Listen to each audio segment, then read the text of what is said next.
visita de Barack Obama ao Brasil será a primeira de um presidente americano desde que a China passou os Estados Unidos como nosso maior parceiro comercial. A reportagem é de Renata Ribeiro.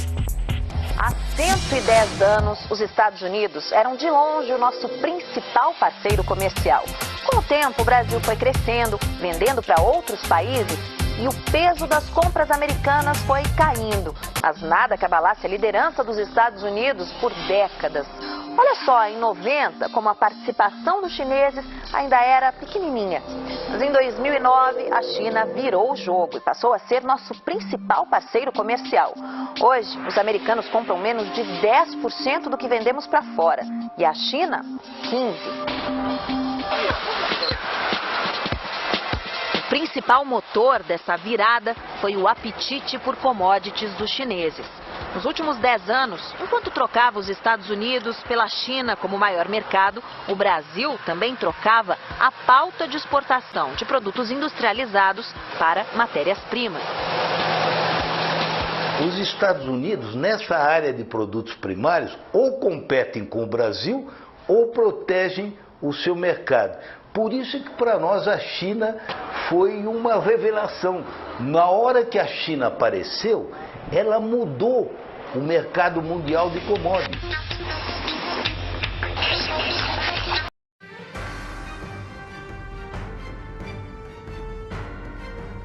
O navio gigante desenvolvido com tecnologia brasileira promete tornar mais competitiva a nossa exportação de minério de ferro. O navio transporta 400 mil toneladas de minério de ferro. São 362 metros de comprimento, 65 de largura.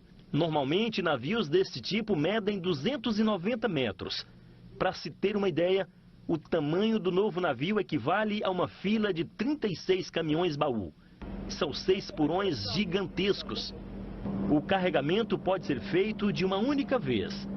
Antes, havia risco do navio se partir ao meio se não houvesse equilíbrio nos porões. Este navio fica menos tempo no porto, graças a uma tecnologia criada por engenheiros brasileiros. O navio será mais ágil nos portos. Não existe nada similar no mundo a esses navios. Então foi uma criação genuinamente brasileira. A Vale já encomendou mais 18 navios como este, do mesmo tamanho, nos estaleiros da China e Coreia do Sul.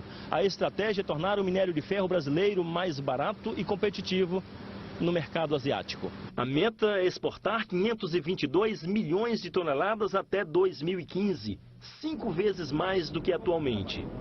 Antes, é preciso vencer um desafio: a distância. Os australianos, maiores concorrentes, só precisam de 7 dias para atender aos chineses. Os novos cargueiros que saem do Brasil demoram 42 dias até a China. Em compensação, levam o dobro da carga dos navios em operação no país. Para sermos competitivos a longa distância, nós precisamos ter navios maiores. Isso é o que nos dará um diferencial muito significativo em termos de frete.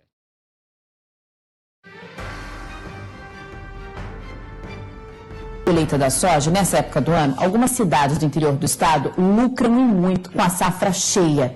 É o que ocorre em Cidrolândia, por exemplo. O reflexo do ganho no campo acaba fortalecendo a economia da cidade, no comércio. E dessa vez, com o dólar mais valorizado, a exportação da soja fica ainda mais interessante e a expectativa dos empresários é lucrar mais. Entenda melhor como funciona esse ciclo econômico que se renova todo ano aqui em Mato Grosso do Sul, na reportagem.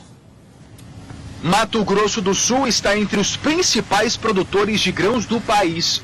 Dessa vez, a previsão da Companhia Nacional de Abastecimento é que o volume atinja uma quantidade recorde de 7,6% a mais que o ciclo anterior. E com a valorização da moeda americana, as vendas de soja para o exterior já estão bem melhores, com alta no preço da saca de 60 quilos. Quem está segurando esse valor mais adequado um pouco é o dólar. Sem dúvida nenhuma, o dólar hoje está segurando aí no patamar de R$56 aqui no município. A ONA poderia estar vendendo, se fosse num dólar de R$2,10, R$2,20 igual ano passado, está vendendo a R$45. Então esses R$11 de acréscimo aí, dando graças a Deus ao dólar. Só nesta propriedade, a área plantada ampliou 14%. E com o dólar em alta, o setor se movimenta e até a comissão dos funcionários aumenta. O funcionário que está ganhando bem com nós aqui reflete lá dentro da cidade diretamente, nós refletimos nas indústrias. E eles refletem dentro do meio urbano, né? Isso nos deixa muito alegre. A cidade de Sidrolândia é movida pelo agronegócio e agora, com um bom momento nas exportações devido à alta do dólar, a tendência é que a economia do município fique mais aquecida e anima quem vive por aqui.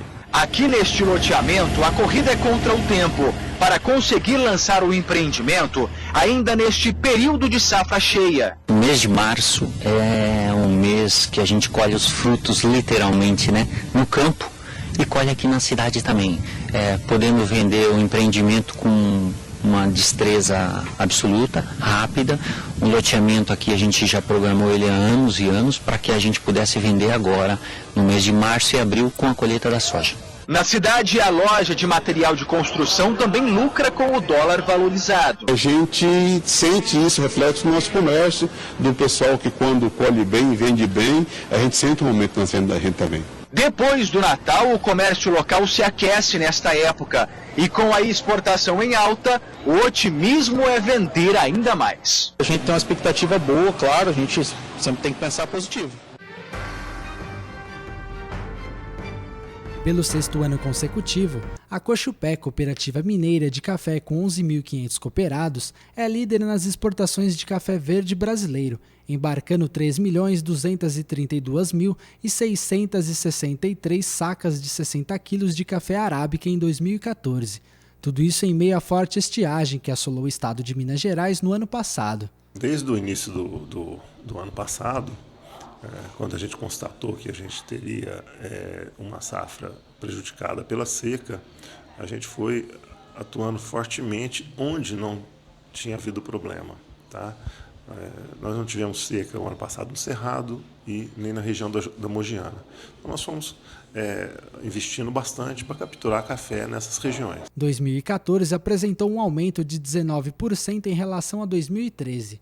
Para se manter na liderança, a cooperativa tem investido em programas que beneficiam o cooperado. Quando o produtor chega até a cooperativa, ele vende o café dele a hora que ele quer, a qualidade que ele quer, no tempo que ele precisa. Então, ele tem, a cooperativa tem uma capacidade de entregar para o produtor uma avaliação de quando ele quer colocar o café dele no mercado. Mesmo na liderança do ranking de exportações de café, a Cochupé começa o ano temerosa em relação à falta de chuvas que pode afetar a safra de 2015. Olha, a gente anda muito preocupado com esse 2015, tá? Porque esse 2015 ele está trazendo mais uma vez uma surpresa muito grande para nós. Nós estamos com um clima bastante seco. Tá? Diferentemente da seca do ano passado, que ela se concentrou muito no sul de Minas, esse ano ela está em quase toda a zona cafeeira brasileira. Nós já não tivemos um crescimento importante nas lavouras que teriam que ter para a produção da safra de 2016, então na nossa avaliação já pode estar começando a prejudicar a produção de 2016 e nós não sabemos o quanto que pode ter prejudicado essa safra. Mesmo com previsões não muito animadoras, o superintendente comercial da Cochupé dá algumas dicas aos cooperados. E que ele participe quando o mercado está num nível razoável, que ele participe, porque aí, quando o mercado cai, ele não precisa de entrar e ele ajuda a gente a segurar o mercado. Então, essa que é a grande sacada.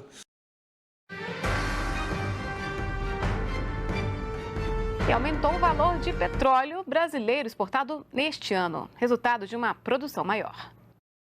52%. Esse foi o crescimento registrado entre janeiro e outubro deste ano. O desempenho se deve a uma elevação de 10% da produção brasileira de petróleo, além de encomendas de grandes mercados como China e Estados Unidos. O resultado amplia a entrada de recursos no país. Isso é uma tendência, isso aconteceu em 2014, acontece em 2015 e deve voltar a ocorrer em 2016. Houve um grande aumento na produção brasileira de petróleo. Em 2015, a produção cresce cerca de 10%, em 2014 também cresceu 11%, e isso deve continuar a ocorrer.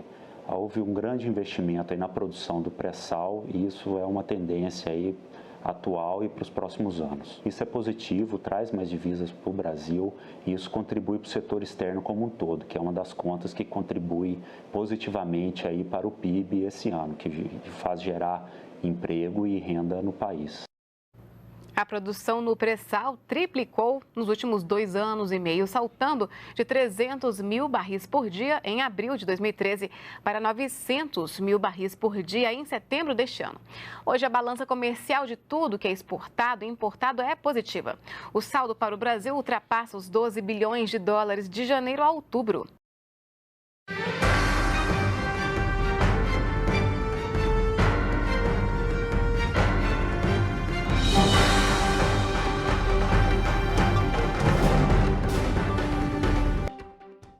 Depois de um 2014, onde o Brasil contabilizou um déficit na balança comercial, o ano de 2015 já se inicia com previsões preocupantes para o comércio exterior.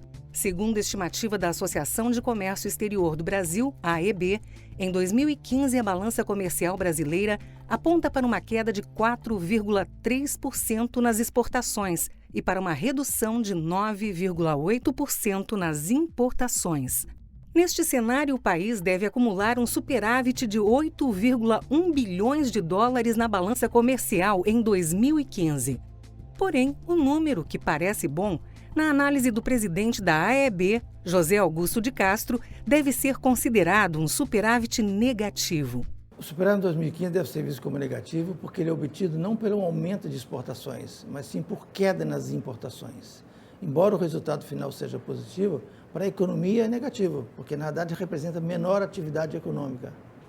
Para o Brasil, que não tem conseguido avançar como deveria na exportação de manufaturados, outra previsão ruim é que os preços de suas 3 principais commodities, minério de ferro, petróleo e soja, devem continuar caindo em 2015. Como os preços das commodities estiveram muito altos nos últimos anos, isso estimulou o aumento da produção.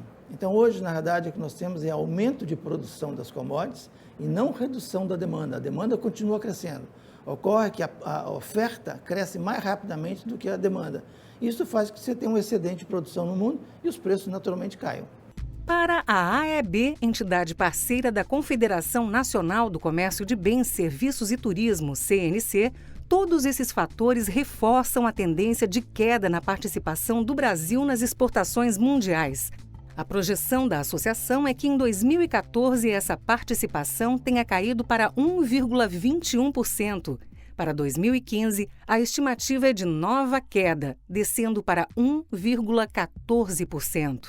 Se confirmado, esse resultado deve recuar o Brasil para o 25º lugar no ranking mundial dos países exportadores. As exportações de manufaturados caem desde 2008 porque a partir dessa data começou um processo de valorização do real. E à medida que o real se valorizava, as exportações se tornavam mais caras e menos competitivas. Em função disso, o Brasil foi perdendo o mercado paulatinamente e hoje nós temos um valor, em 2013 e 2014 também vai acontecer a mesma coisa, o valor é menor do que foi em 2008, ou seja, nós tivemos uma queda real nas exportações de manufaturados. Nós precisamos fazer o dever de casa. O dever de casa chama-se reformas estruturais na área tributária, na área trabalhista. Além disso, investir maciçamente em infraestrutura. Temos que reduzir o nosso custo de logística e, finalmente, reduzir a burocracia. Existe um programa do governo atual, que é o Portal Único de Comércio Exterior, que está dando início a esse processo de desburocratização. Mas ele vai ficar implementado em 2017, ou seja, temos que acelerar o processo.